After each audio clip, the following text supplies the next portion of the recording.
Good morning, everyone. I'm Dr. Nee from FOE Multimedia UC, uh, Multimedia UC from Cyberjaya. Today, we have a talk from Mr. Hanif from TNB Malaysia. Mr. Hanif is involved in the industry for the past 20 years in power generation and also the renewable energy. So today, he will speak on the topic of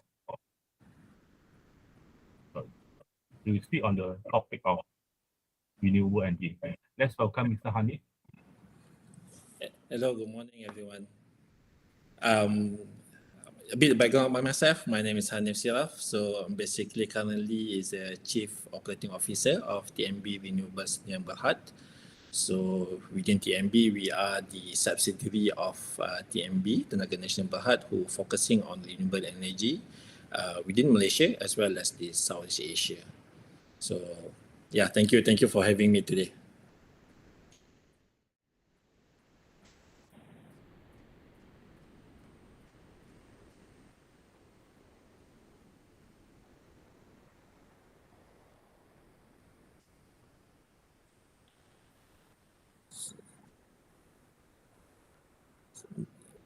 Hello? Yeah. Welcome, Mr. Hanif.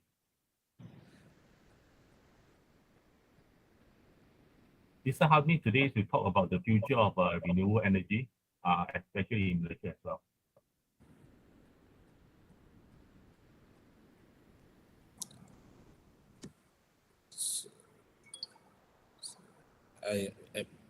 Hello, I cannot hear anything from you, Dr. Nee? Hello. Oh yeah, okay, all right. Hello. Yeah. All right. Yeah, you can take over, Mr. Hanif. Thank you. Okay, all right. So let me start a bit. Let me share a screen. Hold on, yeah.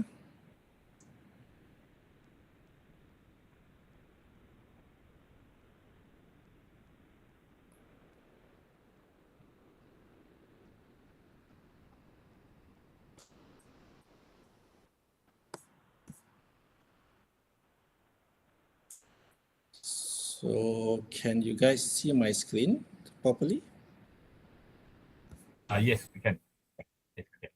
So it's the slides here, right? Yes. So okay.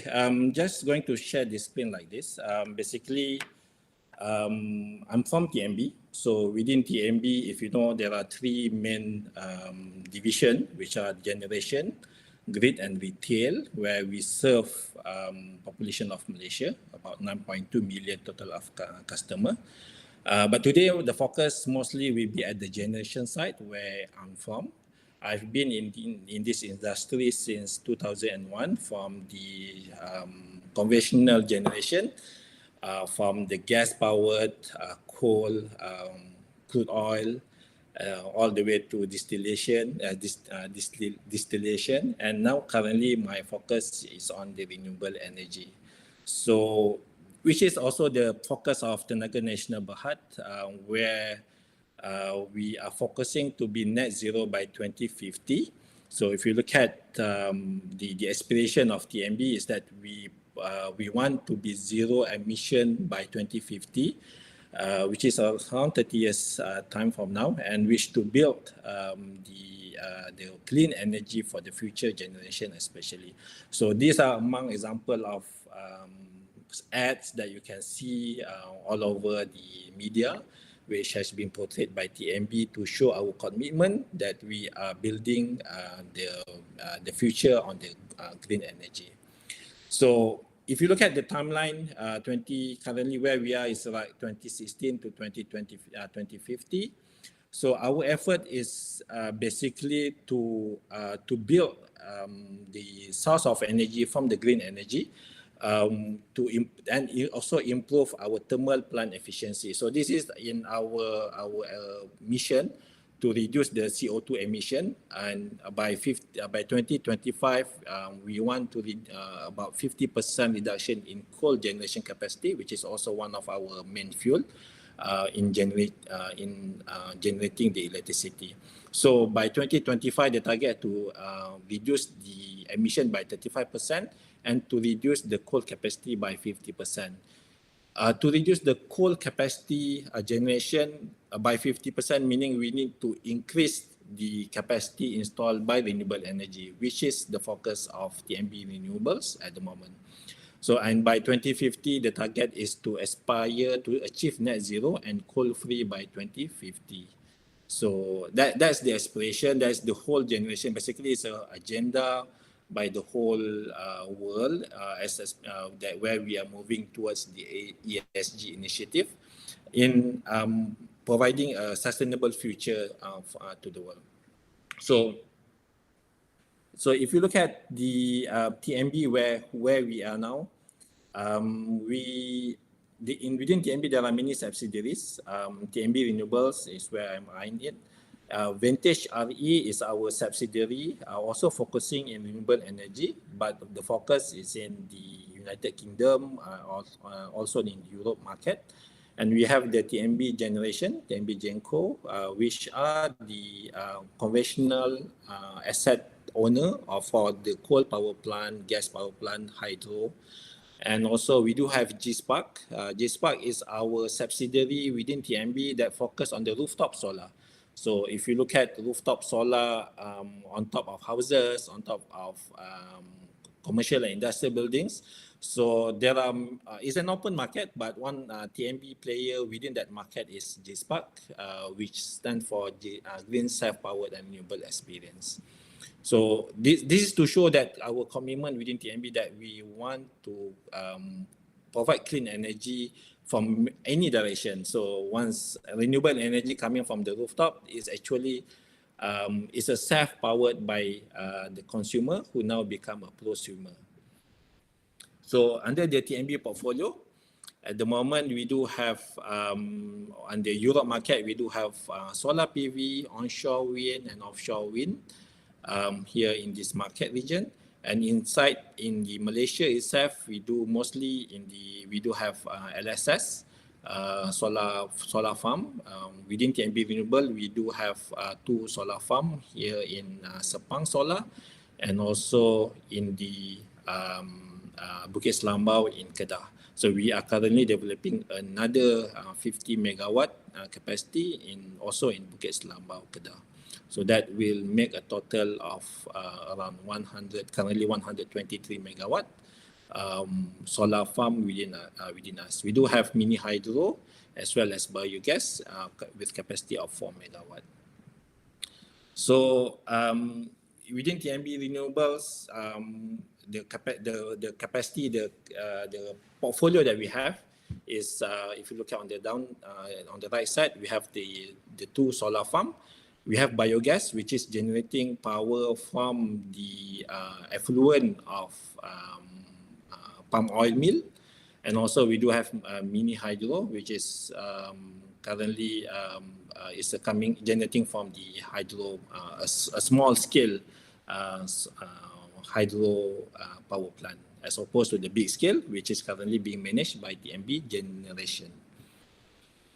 So this is just some image of TNB Sepang Solar, where we generate electricity from the solar, where we have about 243 acres of land with capacity of 7.78 megawatt DC, which is the DC energy directly from the solar panels, and being converted to AC energy, 50 megawatt AC, for the transmission to the grid.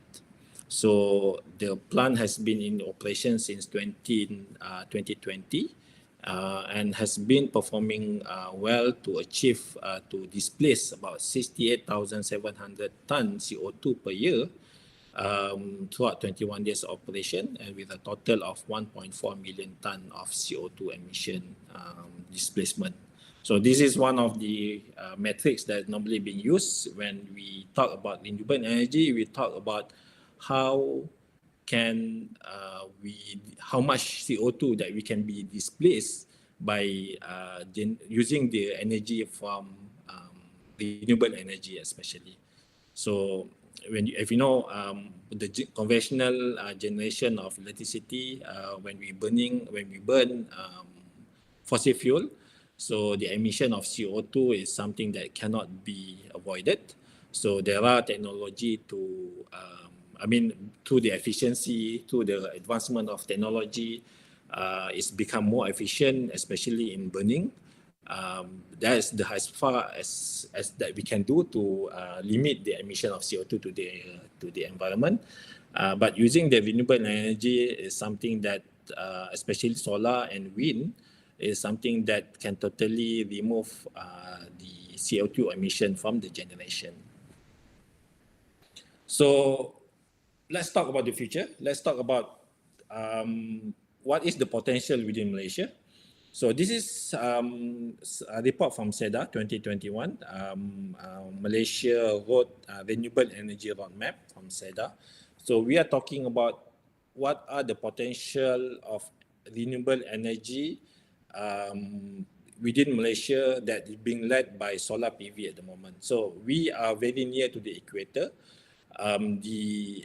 We have solar exposure throughout the year. We have no four season. So we can see that a total of 269 gigawatt installation of solar is possible within Malaysia. To bring that into context, currently we have less than 1 gigawatt definitely. For solar PV installation, we have around 1,000 to 1,500 megawatt of solar PV capacity. So there's a lot of room of future solar generation that can be tapped. This is where we will need, the market is there. It is how the industry pushing it to enable solar installation throughout Malaysia. If you look around you as well, you can see a lot of roof still without any solar panel on top. So it is still very early. You can say that the market potential is there, where the job opportunity, the technology advancement, the future of technology is available to tap into this available market of solar PV. And the next focus is by having large hydro, which is currently we have 162 megawatt and a potential of 13.6 gigawatt of large hydro that can be installed. And bioenergy here, we call from biogas or biomass. We do have ample of supply especially from the palm oil, where it can be converted into a source of energy. So the cleaner one is through the biogas, where there are few technology that can be harnessed on how to convert the effluent into gas. So, and also biomass on how to convert the empty fruit bunch from the palm oil to generate electricity.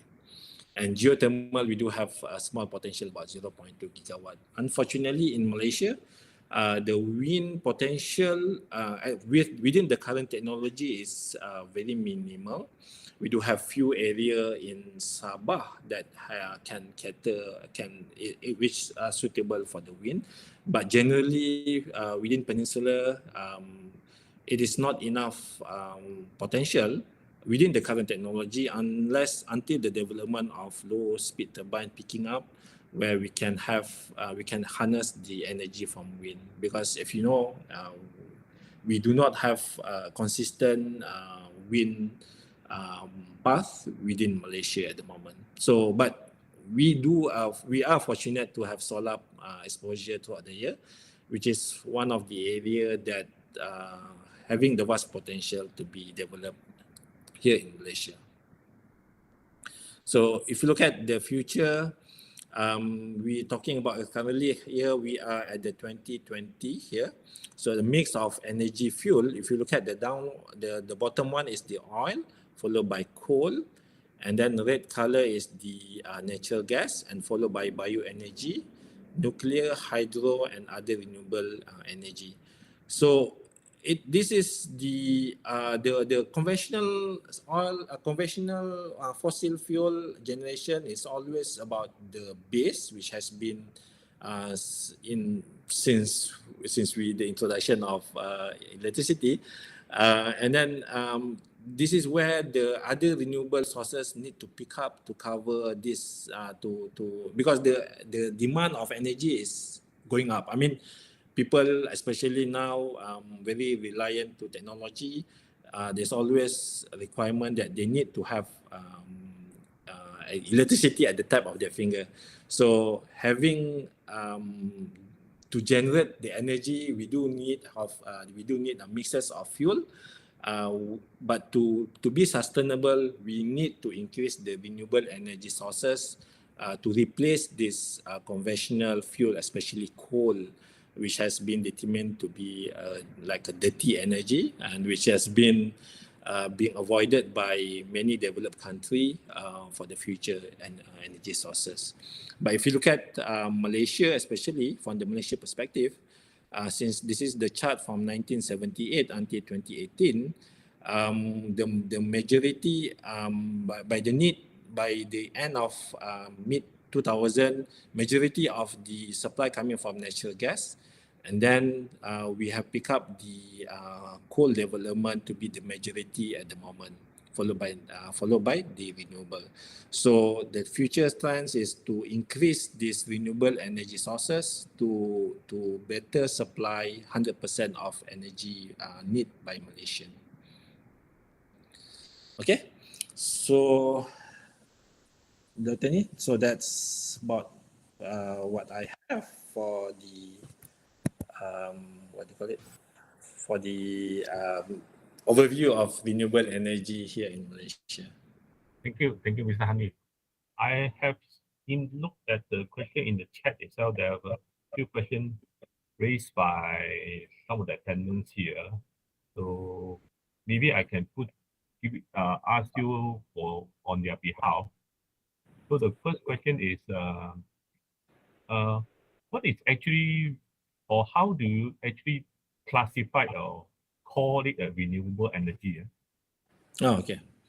So the renewable energy, the classification at the moment is as long as the supply of fuel, the source of generation is coming from renewable sources. I mean, coming from sources that is not depleting. So the general understanding is that if it's not coming from the fossil fuel, like coal, crude oil, or gas, then they are renewable energy sources. So the likes like solar, wind, biogas and biomass, both coming from agriculture side, and even from the waste, like organic waste, like food waste, hard waste, like those organic waste and inorganic waste, those organic waste can also be converted to be renewable energy sources, because where the energy source coming up is something that is sustainable and resourceable, renewable.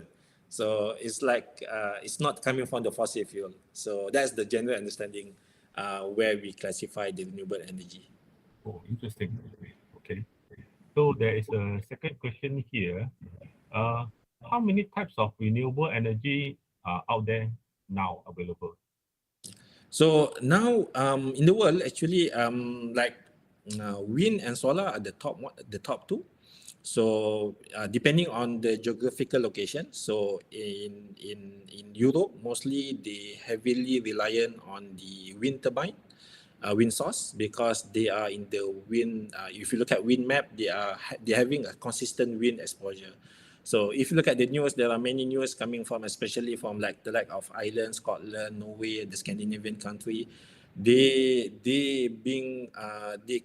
have a certain point within the year they have 100% energy supplied by wind. But they do not have consistent exposure from solar because of the fall season. So the likes of countries like nearer to the equator, like we are in Malaysia as well as Middle East, the solar is the majority source of energy from the RE. But there are also like geothermal, also is considered as renewable energy. So there are countries that has consistent geothermal exposure that they can convert it to energy. So these are the two main. The bioenergy, there are not it's still very small in terms of capacity, but the majority are solar, wind, and geothermal. Nuclear, we can say there are argument there for whether nuclear is renewable or not.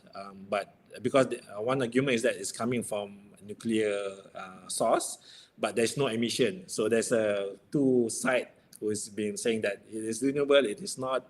But the fact that nuclear has no emission is no CO2 emission is something that can be considered as renewable energy.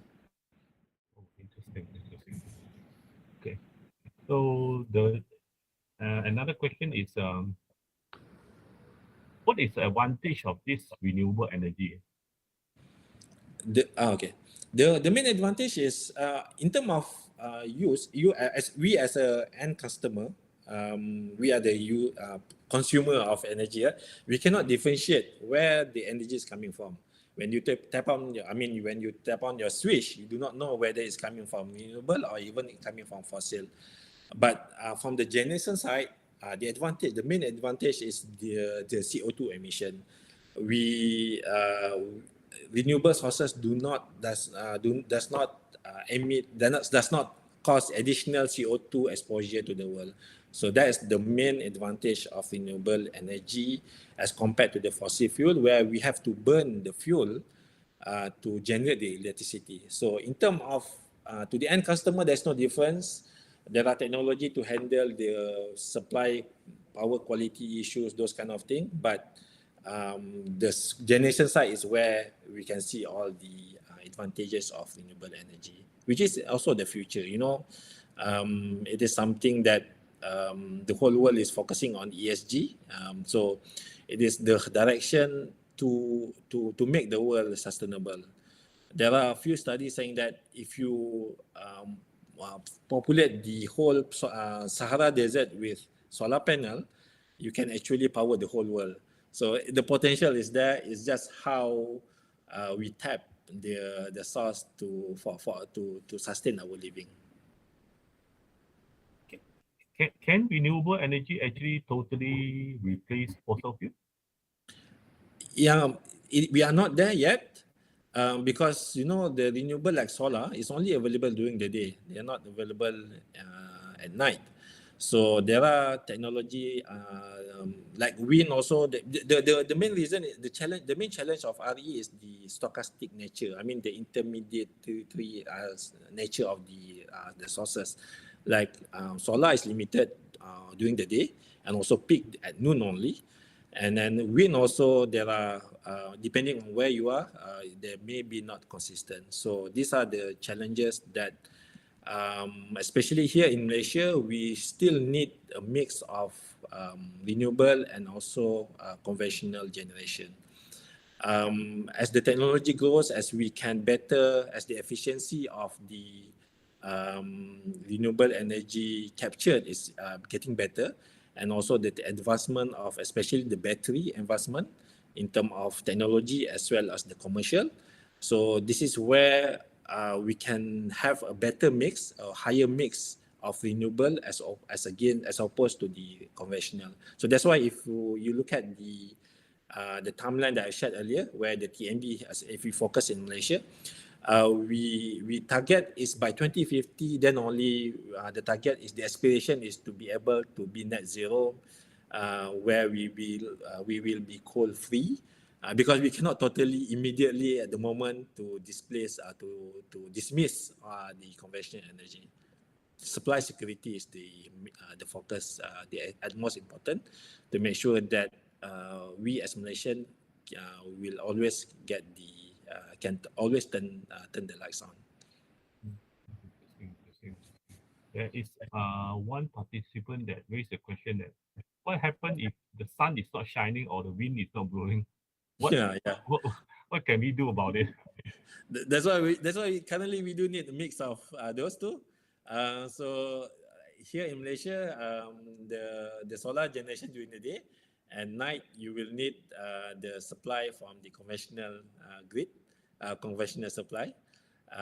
But we want to reduce the ratio so that it becomes balanced, and one day it become higher than the conventional. As we develop better battery technology where we can store the renewable sources into the battery, currently they're available battery. It's just that the cost is too expensive to be adopted by the mass market. Is something that as the technology develop, as more advancement in the R&D on the material of that battery, where we can eventually have hopefully by 2050 everything coming from renewable.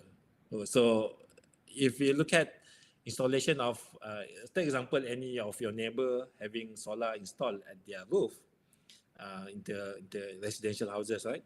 So they will get the supply during the day from solar and at night from the TNB side. So it's an automatic switchover between the two, where you as the household owner, you won't notice any difference. You just know, and the light is on and the energy is there. You don't know where it's coming from. So that's where we are at the moment. Interesting, interesting. So the next question is actually about the jobs already. So will this renewable energy create actually new jobs? It definitely is. I mean, when I started work in 2001, it's mostly on when I was in the business side. So the general classification like electrical engineer, electronic engineer, mechanical, civil. So there. It is still applicable here in this renewable energy field. It's just that the focus and the specialization is different at the moment towards more renewable, and also there are needs because all the renewable installation, they are all connected like IoT device. So there are needs of data scientists, especially on the analysis on to make sure to have the to enable to have the deep insight of the generation or the nature of the generation. Those kind of thing is being evolving with the technology. I mean, when I started work, everything is started with manual, and we have like a SCADA, this distributed control system, those kind of thing, localized within the area. Now everything is cloud based. So now I have example for this part installation, we have more than 1,000 installation that our team monitor remotely, and we can even stop generation, troubleshoot everything from the single location due to the advancement of the cloud computing. So those are the area that heavily being developed and also being applied. In terms of product development, there are always new technology in terms of development of solar panel, inverter, also on the analytic side, and also there's always application side that where we need the likes of civil engineer, electrical engineer, electronics, as well as mechanical. So generally there are, but specialization is where the new field has been created. You actually answered the question raised by another person. You were asking that whether it's only electrical engineer or electronic engineer that is important for this kind of renewable energy. But you actually mentioned that data scientists, those IT specialists that you need to configure the system to be able to work remotely and also to work over the cloud itself. It's going to play an important role because everything now is done, can be fully automated and can be done offsite. So that actually gives the next generation, when they want to pursue a career or want to choose a course to study, they can actually think about if they want to be in the renewable energy sector, not only that they can be chosen the path of the conventional just electrical electronic, but they can also think about uh, maybe deep learning, data analytics, and also IoT specialties and IT specialties that can be used, or also cloud-based knowledge that can be put into the renewable energy industry to enable the thing work in a much more remote, overall, Yeah. and also remotely sensors, so that everything can be coordinated from one side without traveling to the site and also the conventional way. Yeah, exactly your point. I do have I can show the live system if you want to. I mean, just to give the flavor of what we have now and what is going to be in the future, hopefully. So Yeah, maybe I just show a quick one. It's just a quick one. yeah, sure, no problem. Yeah, if it's okay with you. I think can see the slide, right? Okay, yeah. So this is basically, let me just go to the flip view. So this is, we have multiple system, but I'm showing you for the LSS solar farm. So this is example of one site that we have remotely monitored. So if you look at here, we do have, this is one of the development that is being ongoing by in this case, in this system is coming from our partner at Envision. So we can do a lot of action here. Like example here, we have the collective action on the nature of what do you call it, defects or preventive works that is being done. We do have analysis of the loss summary due to whatever reason as opposed to the target one. And also we do have the dashboard on the what kind of the plant performance of where we are now and where what we need to be done. So if we look at the dashboard here, hold on. So we do have the summary of analysis, and also we do have the correction action that need to be taken by the team where we as the at the center itself, especially if we have, in this case we have two sites for the solar farm. So the team at the HQ site can decide whether we need to dispatch a team to the site, any of analysis that we can do remotely, and to pinpoint better on the root cause of any issues. And also there are analytics. This is where the data analytics coming up, data science is coming up, where we can pinpoint the breakdown, like the loss breakdown, meaning we try to identify to the root cause of the problem of any underperformance within the plant. So we have the statistic of the inverter downtime, in this case on the what do you call it, downtime event list for each one. So there's ongoing issues at the moment that is shutting down the plant. So and also we can also look at the efficiency of the system. Example here, we can see where we are and where the model efficiency is, where the actual efficiency is, where the reference efficiency is. So these are the analytic, among the analytic that can be done by having the plant connected to the system. I'll show you one example for the rooftop. Maybe let me just show you if I can just quickly open this site. So, so this is one example for the rooftop installation. Currently, this is for G-Spark.